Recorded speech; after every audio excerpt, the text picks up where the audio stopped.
Už dlho som sa chcel vyrozprávať z traumatu, ktorý som zažil. A bolo to s jedným barberom v Nemecku. V Nemecku som sa chodieval nechávať strihávať. Mimochodom, keď som platil na Slovensku 14 eur za strihanie a platil som v Nemecku 14 eur za strihanie, tak mi to prišlo akože... Ale chodil som k jednému barberovi, ktorý som myslel, že je Turek. Nakoniec som zistil, že je to Afgánec.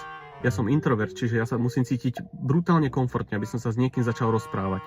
Už som tam chodieval fakt často a už sme sa začali akože normálne takto baviť. Ostrihal ma tak ako vždy a všetko, a už to malo všetko končiť. Už som bol zvyknutý, že no tak fajn, tak už idem domov. A popri tej konverzácii proste vytiahol nejakú paličku s nejakou vatou na konci alebo čím a zapálil ju. A ja ako introvert by som mal normálne povedať, že čo to kurva robíš, na toto nie som zvyknutý. No ale teda ako introvert som povedal, že nič som nepovedal. Tváril som sa, že proste toto zažívam každý deň, že jednoducho plamene okolo mojej hlavy lietajú bežne a vôbec nič sa nedieje.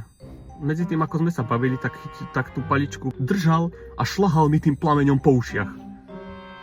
A ja vo vnútri som sa snažil povedať, že to bolí, pomôcť, nie. Ale navonok som povedal len, že nič som nepovedal. Takže mi opaloval uši, cítil som sa jak to prasa pri zabíjačke, jak tam opalujú tú kožu. Cítil som všade spáleninu, zhoreninu, mal som chuť ísť na zabíjačku alebo si dať nejakú klobásku alebo nejakú zabíjačkovú kapustnicu uvariť. Nič sa nedieje, úplne bežná vec. Ja to chápem, že niekto to má úplne bežne, že jednoducho ti barber opaluje uši. Ale ma to trošku šokovalo.